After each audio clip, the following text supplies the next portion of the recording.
Introducing Growth Guarantee Homes from MP Developers. Trust forever. Lion சாக்லேட்ஸ்ல பாதாம், dates, chocolate மூணும் இருக்கு. ருசிக்கு சாக்லேட், அயன் சத்துக்கு டேட்ஸ், புரோட்டீனுக்கு பாதாம். தாத்தா ரொம்ப டெலிஷியஸா இருக்கு. Lion chocolates. சட்டசபை தேர்தல் தோல்விக்கு பின் கட்சியின் அமைப்பு ரீதியாக தற்போதுள்ள மாவட்டங்களை பிரிக்க திமுக திட்டமிட்டுள்ளது.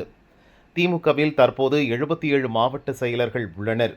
2 அல்லது 3 சட்டசபை தொகுதிகளுக்கு ஒரு மாவட்டம் என பிரித்தால் மாவட்ட செயலர்கள் எண்ணிக்கை 117ஆக உயரும்.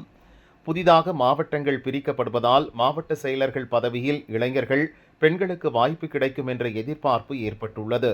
புதிதாக உருவாகும் மாவட்ட செயலர்கள் பதவிக்கு போட்டி இருந்தால் தேர்தல் நடத்தி தேர்வு செய்ய திமுக மூத்த நிர்வாகிகள் ஆலோசனை வழங்கியுள்ளனர். ஆனால் தேர்தல் நடத்தி மாவட்ட செயலர்களை தேர்வு செய்தால் மீண்டும் கோஷ்டி பூசல் தலையெடுக்கும். இளைஞரணி நிர்வாகிகளை மாவட்ட செயலர்களாக நியமிக்க வேண்டும் என உதயநிதி தரப்பு விரும்புகிறது. இதனால் திமுக மாவட்ட செயலர் பதவிகளுக்கு தேர்தல் நடத்தலாமா அல்லது நேரடியாக நியமிக்கலாமா என்ற குழப்பம் கட்சியில் உருவாகியுள்ளது. இந்த நிலையில் திமுக செயற்குழு கூட்டம் சென்னையில் கட்சி தலைமை அலுவலகமான அறிவாலயத்தில் நடக்க உள்ளது.